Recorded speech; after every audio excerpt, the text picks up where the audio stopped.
Hello दोस्तों, कैसे हैं आप। आज की कहानी का नाम है बच्चे। माँ लगता है भाभी की तरह। बच्चा होने बाद मुझे भी नौकरी छोड़नी पड़ेगी, लेकिन मैं ये नौकरी छोड़ना नहीं चाहती। आप तो जानती हैं मैंने कितनी मेहनत से ये नौकरी हासिल की है। सपना ने अपनी माँ से कहा, अरे बेटा तू ऐसा क्यों सोच रही, हम हैं ना, जितना हो सकेगा मदद करेंगे। अब तेरी सास ने तो तेरा जापा संभालने में भी मदद नहीं की, इसलिए तो तुझे हम यहाँ से ले आए। जब तक तेरे माँ बाप है तुझे परेशान होने की ज़रूरत नहीं है। अभी तू आराम कर और मार्त पे आकाश ख़त्म होते ही तुरंत ड्यूटी ज्वाइन कर लेना। अब मायका और ससुराल एक ही शहर में होने का कोई तो फ़ायदा होना चाहिए ना। उर्मिला जी अपनी बेटी से बोली, लेकिन माँ आपसे तो अपने काम ही नहीं होते, फिर मेरी गुड़िया को आप कैसे संभालोगे। सपना चिंतित स्वर में बोली, तू उसकी चिंता मत कर, तेरी भाभी है ना, वैसे भी घर में ही रहती है और जहाँ अपनी बेटी को संभाल रही है वहीं तेरी को भी संभाल लेगी। और जूही अब 3 वर्ष की हो गई, स्कूल भी जाने लगी है, तो पीछे से तेरी भाभी के पास काम ही क्या है। उर्मिला जी तुनक कर बोले, लेकिन माँ मुझे नहीं लगता भाभी हाँ करेगी, क्योंकि वो तो जब से जूही हुई थी तभी से कहती थी एक बार मेरी बेटी स्कूल जाने लग जाए उसके बाद मैं फिर से नौकरी ज्वाइन करूँगी और अपनी नई पहचान बनाऊंगी। अरे तू उसकी चिंता मत कर, तेरा भाई उसकी सुनता कहाँ है। आ जाने दे उसे, दफ्तर से आते ही बात करती हूँ, वो बोलेगा तो तेरी भाभी को तेरी मदद करनी ही पड़ेगी। ठीक है माँ, अगर भाभी मदद कर देगी तो मेरी नौकरी बच जाएगी, वरना घर बैठना पड़ेगा। तभी सपना की बिटिया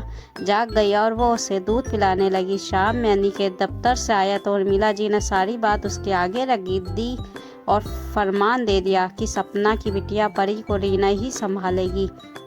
अनिकेत को अपनी माँ की कई बातें गलत लगती, लेकिन वो कभी अपनी माँ का विरोध नहीं करता था। शायद उसके संस्कार उसे ऐसा करने की इजाज़त नहीं देते थे। अनिकेत ने जाकर सारी बात रीना को बताई तो रीना बोली, अनिकेत आप जानते हो आपकी माँ ने जूही को संभालने में मेरी कोई मदद नहीं की थी, इसलिए मुझे नौकरी छोड़नी पड़ी। अब मैं इतने वर्षों से इसी इंतज़ार में थी कि जूही स्कूल जाना शुरू करे और मैं फिर से नौकरी करना चालू करूँ। देखो रीना, मैं सब समझता हूँ, लेकिन हमें दीदी की मदद करनी पड़ेगी। नौकरी छूटने का दर्द क्या होता है तुमसे बेहतर कौन समझ सकता है। क्या तुम चाहती हो दीदी भी उसी दर्द से गुजरे। मैं हाथ जोड़ता हूँ, इस बार मदद कर दो। एक बार दीदी की बिटिया स्कूल जाने लगेगी तो तुम नौकरी कर लेना, और मैं वादा करता हूँ कोई तुम्हें नहीं रोकेगा। पति को इस तरह हाथ जोड़े खड़ा देख रीना का दिल पिघल गया और वो मान गई। कुछ ही समय में सपना ने ड्यूटी ज्वाइन कर ली। वो सुबह अपनी बेटी को भाभी के पास छोड़ जाती और शाम में वापस ले जाती। इधर रीना सुबह जूही को स्कूल के लिए तैयार करती। जूही जाती तब तक सपना अपनी बिटिया को अपने पास छोड़ जाती। छोटे बच्चे को संभालते हुए रीना घर के सारे काम करती और रात तक थक कर चूर हो जाती। घर में झाड़ू पोछा वाली लगा ली, उसमें भी सासू माँ को शिकायत थी, लेकिन अनिकेत रीना की बहुत मदद करता था। उसी के सहयोग से रीना 2 बच्चे संभाल पा रही थी। समय बीतता रहा और सपना की बिटिया स्कूल जाने लगी। एक दिन मौका देखकर रीना ने अनिकेत से कहा कि अब तो परी भी स्कूल जाने लगी है, अब मैं नौकरी करना चाहती हूँ। अनिकेत मान गया। इसके बाद रीना ने कई जगह नौकरी के लिए आवेदन भी दिए। एक दिन सपना ने अपनी भाभी से कहा, भाभी परी अब बड़ी हो गई है, मेरे पति देव और सासू माँ चाहते हैं कि अब हम दूसरा बच्चा कर ले, तो बस मैं आपसे ये जानना चाहती हूँ कि जूही परी के साथ साथ आप एक और बच्चे की जिम्मेदारी ले पाएगी। अगर आप तीसरा बच्चा संभाल पाएगी तभी मैं बच्चा करूँगी। रीना ये बात सुनकर दंग रह गई। 2 बच्चों को संभालते संभालते ही उसकी हालत खराब हो जाती थी, ऐसे में तीसरे का सुनकर ही वो बहुत परेशान हो उठी। सासू माँ बोली, हाँ तूने सही सोचा है, सपना कर ले दूसरा बच्चा, वैसे भी परी अब स्कूल जाने लगी और जूही तो खुद संभाल लेती। अब तेरी भाभी के पास ज़्यादा काम भी नहीं रहता। रीना के मान से आवाज़ आई, रीना बोल खुद के लिए, पिछली बार भी तू चुप रही थी इसलिए सारी जिम्मेदारी तेरे ऊपर आ गई थी, और ये लोग तेरे प्यार और सहयोग की कदर भी नहीं करते। ये लोग तेरे भोलेपन का नाजायज़ फ़ायदा उठा रहे। कब तक ऐसे लोगों के लिए खुद के साथ अन्याय करती रहेगी। दीदी दूसरा बच्चा क्या, आप तो तीसरा चौथा कितने भी बच्चे करो, आपको मुझसे पूछने की आवश्यकता नहीं। आपके बच्चे हैं, आपको पालने हैं। हाँ, परी को संभालने में मैंने आपका सहयोग ज़रूर किया। इसका मतलब ये नहीं है कि अब आपका दूसरा बच्चा भी मेरी जिम्मेदारी होगा। आपके बच्चे आपकी जिम्मेदारी आप संभालें। और अगर आपकी सास आपका सहयोग नहीं करती तो उसमें मेरी कोई गलती नहीं है, क्योंकि सहयोग तो मेरी सास भी मेरा नहीं करती, उल्टा हर काम में मौन में निकालती रहती हैं।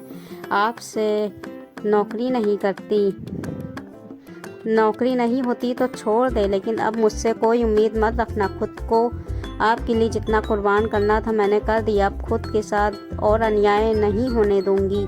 इतना बोल रीना अपने कमरे की ओर चल दी। रीना की बातें सुनकर सासू माँ का पारा चढ़ गया और वो बोली, देख लेनी के तेरी बीवी कैसी अपनी जिम्मेदारियों से भाग रही है। अभी जा और से बोल मुझसे और मेरी बेटी से माफ़ी मांगे। हमेशा चुप रहने वाला अनिकेत आज बोलने पर मजबूर हो गया कि वो बोला, माँ, रीना ने आज तक भी एक भी जिम्मेदारी से मुंह नहीं मोड़ा है और वो तो परी को भी संभालती आई है। पिछले 3 वर्षों में उसने घर के काम करने के साथ साथ अपने बच्चों को और इस घर को बखूबी संभाला, लेकिन कभी कोई शिकायत नहीं की। वो तो जूही के स्कूल जाते ही नौकरी करना चाहती थी और कर भी सकती थी, फिर भी उसने आपकी बेटी की मदद की और अपनी ज़िंदगी के 3 साल आपकी बेटी के नाम कर दिए। आज वो खुद नौकरी करना चाहती है और अपनी नई पहचान बनाना चाहती है। मैं रीना के इस फैसले से मैं उसके साथ हूँ। दीदी के बच्चे दीदी और उसके परिवार की जिम्मेदारी है, ना कि रीना की। इतना बोल अनिकेत भी कमरे में चला गया। सासू माँ और सपना एक दूसरे का मुंह देखती रह गई। इस दिन के बाद भी घर में कई बार बहस हुई, लेकिन रीना और अनिकेत अपने फैसले पर अटल रहे। कुछ समय बाद रीना को एक कंपनी में नौकरी मिल गई और वो घर संभालने के साथ साथ नौकरी भी करने लगी। सपना ने परी की देखभाल के लिए आया रख ली।